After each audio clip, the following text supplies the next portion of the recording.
Instead of PIN numbers, they simply had iris scans.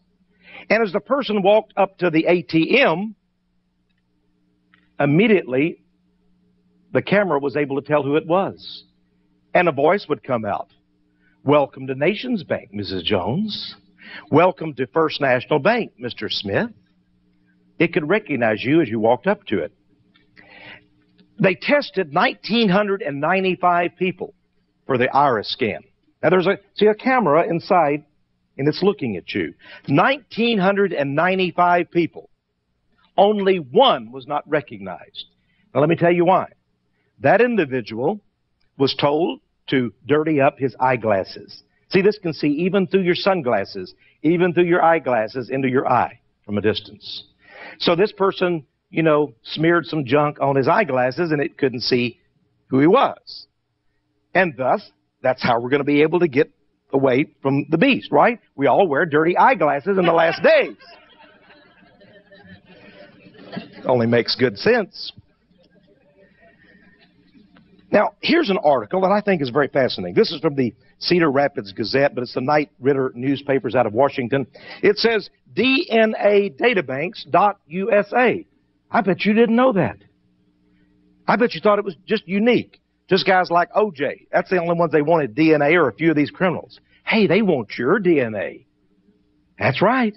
They want your DNA to be in a data bank. And they're already spending millions, maybe billions of dollars secretly to establish DNA data banks across America for your blood.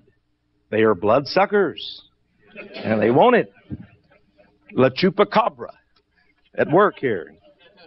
Well, let me read what this says. This is very fascinating. It says, thanks to the O.J. Simpson case, just about everyone knows a substance called DNA can identify criminal suspects with unusual accuracy.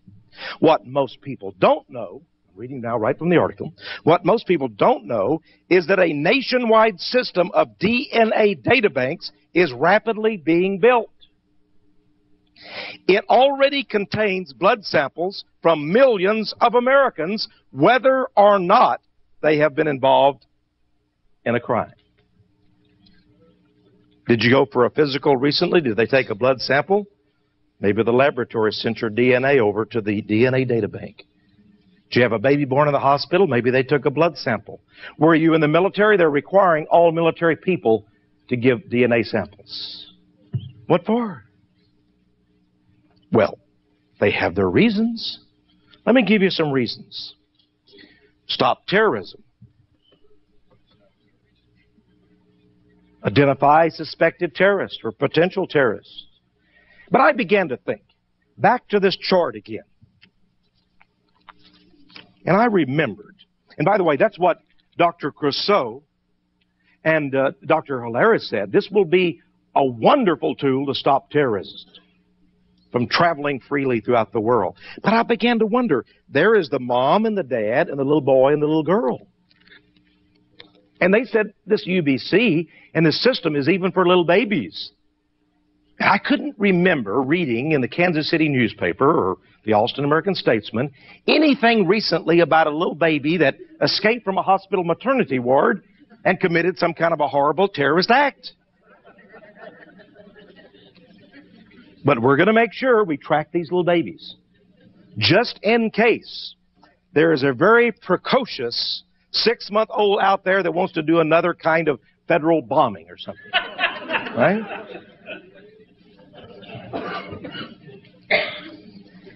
Well, you say Americans would never buy this system.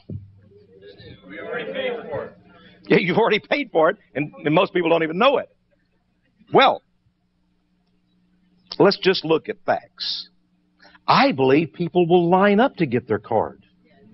I believe people will say, of course, this is a solution to this chaos, these horrible things that are occurring. Let me give you some examples. Just recently, I bet you've heard of some of these in the news. National data banks are needed. More controls. We need to develop a subculture of security, said one Senate investigator. Clinton says we need a national registry to track deadbeat dads. Well, hey, These guys don't pay child support. Deadbeats. Sounds pretty good, doesn't it? Let's have a national database. Let's track these scoundrels. Who could be against that? And then, of course, they're child molesters and sex offenders. They go from state to state and sometimes get away with it. Hey, let's have a national database. Who could be against that? In fact, I'm sort of for Bill Clinton's name being in the sexual offenders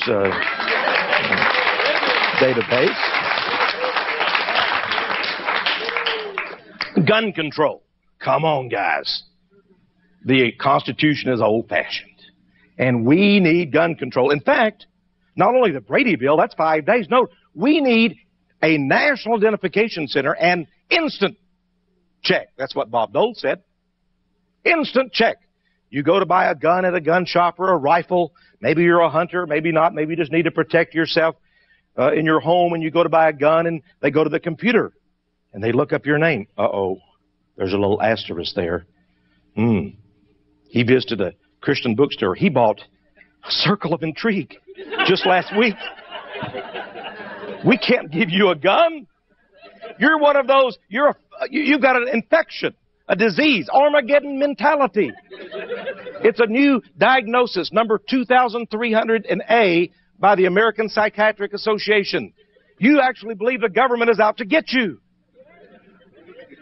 Somebody told me last night, I mentioned that a Gallup poll showed that 80% of Americans don't trust their own government. Amen. And the guy said, that poll's not accurate. I thought a liberal was in the crowd, you know. I said, why do you say that, sir? He said, because the other 20% lied. They were afraid of the government.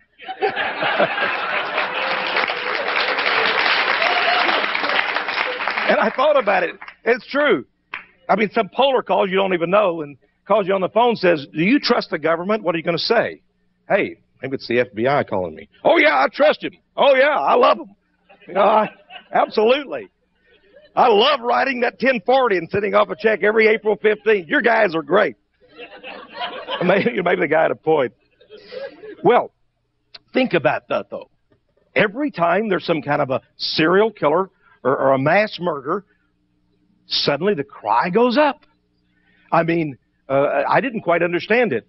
The Oklahoma City bombing occurred, had nothing to do with guns, but suddenly they said, hey, let's have more gun control. Sort of interesting, isn't it? Well, just think about it.